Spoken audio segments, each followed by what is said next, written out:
There's a specific kind of frustration that comes with being broke, and nobody really talks about it honestly. It's not the embarrassment. It's not even the stress. It's the slow, creeping realization that life actually gets cheaper the more money you have. For most people, the struggle to get ahead feels like a willpower problem. Like if you just skipped one more coffee, worked one more shift, said no to one more dinner out, then the math would finally work. But here is the honest, annoying reality. The financial system is designed to give discounts to people who do not need them, and it charges a hidden tax to everyone else. Right now, over half of Americans, 51%, are living paycheck to paycheck. Total credit card debt just hit $1.25 trillion. That is a record. And 13% of credit card balances are more than 90 days overdue, the highest delinquency rate in 15 years. So if you feel like the ground keeps shifting under you, you are not imagining it, and you are not alone. This video is about how the financial system actually works, not the highlight reel version, not get rich quick stuff, just the real mechanics of why the gap keeps getting wider, why the second million is easier than the first 100,000, why a wealthy person spends less on the same stuff than someone who is broke, and why having a cushion changes every financial decision you make. By the end of this, you will understand 4 specific reasons this gap keeps growing, and I will back all of it with current numbers. And more importantly, you will know exactly which line you need to cross first to stop the bleeding. Let's go. Let's start with a concept called Vimes boot theory. It was written by author Terry Pratchett, and it is the most grounded explanation of why poverty is a trap. A good pair of leather boots costs $50 and lasts 10 years, but a man who can only afford $10 boots has to replace them every season because the cardboard soles fall apart and leak. After 10 years, the poor man has spent $100 on boots and still has wet feet. The man who could afford $50 up front has spent half as much and stayed dry the whole time. Same destination, completely different cost. That is not a metaphor, that is the math of what it means to be broke. This is not just boots. According to a September 2025 Lending Tree study, prices verified in August of that year, buying in bulk saves the average consumer 27% on common household items. For Bounty paper towels, the savings jumped to 65%. For Duracell AA batteries, it is 60%. These are not small numbers. But to get that 65% discount, you need the money up front to buy the 12-pack. If you only have $5 in your pocket, you are buying the single roll at the corner store for $3. You are paying a 200% markup, not because you made a bad decision, because you are short on cash right now. The system penalizes you for that, every time. I call this the right now tax. When you are living paycheck to paycheck, you have no choice but to buy things one at a time. You cannot plan ahead. You buy what you can afford today, and that almost always costs more. Wealthy people do not just have more money. They have the option to plan ahead. They can stock up for a year because they are not worried about covering rent next week. I know this feeling personally. There was a stretch of time where I checked my bank balance before buying anything over $15. Not because I was careless with money, because every dollar had somewhere it needed to go. One unexpected bill and the whole month fell apart. If that is where you are right now, that is not a personal failure. That is just what it feels like when there is no buffer. And this does not just show up at the grocery store. If you can pay car insurance annually, most insurers give you a 10 to 15% discount. If you cannot front the lump sum, you pay month to month, and you pay a processing fee on top of that. Same coverage, more money, because you did not have the buffer. We are told debt is a tool, and for some people it is, but for most Americans, debt is a weight that gets heavier the less you have. As of the first quarter of 2026, the average credit card rate on accounts that are actually carrying a balance is 21.52%. That is the Federal Reserve's own number. It is near a 40-year high. Here is what that number actually means in your life. The average American is carrying about $6,580 in credit card debt right now. That is the individual balance per person, according to TransUnion and Experian. If you only make the minimum payment on that amount, at 21.52%, it will take you more than 17 years to pay it off, and you will hand the bank over $9,400 in interest on a $6,580 problem. That is money you have not earned yet, going straight to a bank for something you already bought and probably already forgot about. Now look at the other side of the exact same system. When you have a $500,000 investment portfolio, the bank does not charge you 21%. They offer you a securities-based line of credit. You pledge your portfolio as collateral. You do not sell it. It stays in the market, and you borrow against it, at rates that run roughly 6% to 9%, sometimes lower. They use that cheap borrowed money to buy more assets or cover emergencies, while their portfolio keeps growing untouched. So the bank is charging 21% to someone struggling to pay their balance and using those payments to offer 6% loans to someone with $500,000 already invested. I know that sounds like something you read in an angry Reddit thread, but there is no conspiracy here. It is just how the math works. And it does not stop at interest rates. In 2024, the most recent full year of data, Americans paid $12.1 billion in overdraft and non-sufficient fund fees. That number was undercounted for years because credit union data was not being reported separately. When researchers added it in, the real total was nearly double what anyone thought. $12.1 billion in 1 year from people who did not have enough in their accounts. The moment your balance stays above a certain level, those fees vanish. The bank flips completely. You get preferred status, waived wire fees, better exchange rates, and the bank starts paying you interest instead of charging you for having an account. Same institution, opposite treatment, based entirely on whether you have money or not. This is the mechanism that bothers me most. There is a fundamental divide in the economy between earners and owners.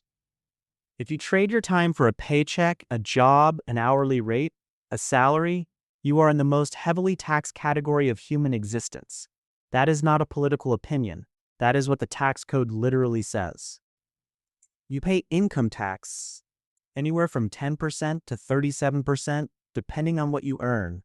And on top of that, you pay 7.65% in FICA taxes, that is Social Security and Medicare, on every dollar before you see it. Your money gets taxed before you even see it.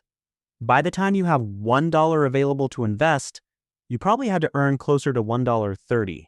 Now look at the other side. If you are an owner, meaning your wealth comes from assets like stocks or real estate, the rules are completely different.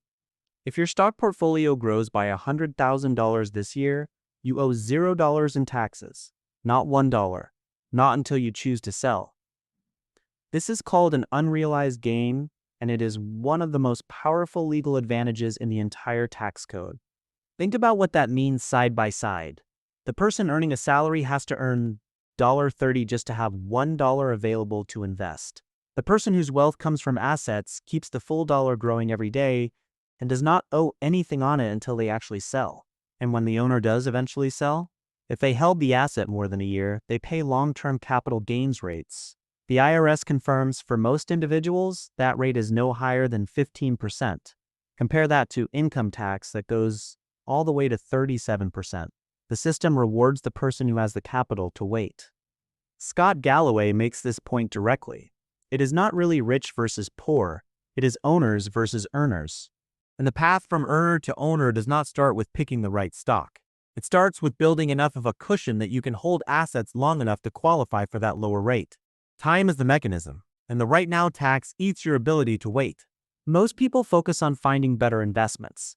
But if 30% of your income is being eaten by interest, fees, and markups before you can invest anything, the investment does not matter yet. You have to fix the leak before you can fill the bucket. Wealth is not just buying power, it is negotiating power. When you have no savings, every single interaction with the financial world is a desperate one. You are negotiating from zero. And when you are desperate, you take whatever deal is in front of you. That shows up in money decisions, but also in job decisions, in relationships, in everything. If your boss treats you poorly, you stay because rent is due in 10 days. If your car dies, you buy the first one you can afford today because you have to get to work tomorrow. You do not get to shop around. You take the deal that is available right now, even if it is a bad deal. Desperation is a cost. It just does not show up on any bill. But when you cross a certain threshold, when you have real liquidity behind you, your posture changes completely. You have walk-away power. You can wait 6 months for the right job. You can let the market cool before you buy a house. You can tell a car dealer to call you next week and mean it. When you are not in a rush, you get the best price. Every time. The rich get richer not because they are smarter or work harder. It is because they are almost never forced sellers and they are rarely forced buyers. They can afford to think long term. Most people are just trying to get through the end of the month. That gap is not about attitude or discipline. It is about whether you have enough of a cushion to lift your head up. Here is the part nobody talks about. The people who stay broke the longest often are not the people who spend the most. They are the people who never got enough breathing room to stop being desperate. The system penalizes you for being close to the edge, and it never announces that it is doing it. So where does this leave you?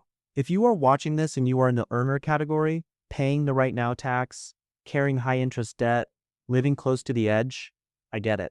And yeah, in a lot of ways, the game is set up against you, but knowing the physics of the game is how you start to play it better. That is the whole point. The most important thing you can do right now is not finding a hot stock. It is not optimizing your retirement account. It is building a real cash buffer, somewhere between $10,000 and $50,000, accessible, not locked in a retirement account, not tied up in anything. Just money that sits there so you stop getting nickel and dimed at every turn. That buffer is what lets you buy the better boots up front. It is what lets you pay car insurance for the year instead of month to month. It is what stops you from getting hit with a $35 overdraft fee because you were $2 short at a gas station. The right now tax stops. The bank fees stop. The convenience markup stop. That is the first line worth crossing. Once you reach that zone, something shifts. That 20% to 30% of your income that was being quietly siphoned off by friction, by interest, by convenience markups, by bank fees, starts staying in your account. And that is when things actually start to move. Not because you got smarter or more disciplined, but because you got to the point where the system stopped working against you. I will be honest. I am not here to sell you a system or a course. The people who actually come out ahead over 20 or 30 years are not usually the ones who found the optimal spreadsheet answer. They are the ones who ground through getting to the side of the line where the world starts working for them. That is it. That is the whole game. And here is what nobody tells you about all four mechanisms. The right now tax, the interest rate gap, tax velocity, the weight factor. Every one of these things works against you when you are stretched thin. But once you build enough of a cushion, the same system starts working in your favor. You get the bulk discount. You get the lower interest rate. You get the tax treatment that rewards holding assets. Same rules, completely different experience. 3 things. 1, poverty is expensive. Not because of bad decisions, because of structure. The right now tax is real. The interest rate gap is real. You were not imagining it, but once you can name what is happening, you can actually start making decisions around it instead of just feeling like you are falling behind. Second, the bridge is the goal before the goal. Before you optimize anything, before stocks, before real estate, before any of it, build the $10,000 to $50,000 buffer that stops the bleeding. At 21.52% APR on your credit card, paying that down is a guaranteed return that almost no investment can reliably beat short term. That is literally the highest return decision most people can make. Third, time only works in your favor if you are not in survival mode. The goal is not just saving more money. It is getting to a point where you are stable enough that you can actually hold assets, think long term, and stop paying the desperation premium on everything. What is the most frustrating poverty tax you have noticed in your own life? Drop it in the comments. Bank fees, car repairs, not being able to buy in bulk, whatever it is. The more we name these things, the more we see this is not about willpower. It is about friction. If this was useful, subscribe. We cover real money trade-offs, no fluff. You are not behind. You are dealing with a system that has a lot of built-in friction that nobody tells you about. Now you know what it is. Keep going.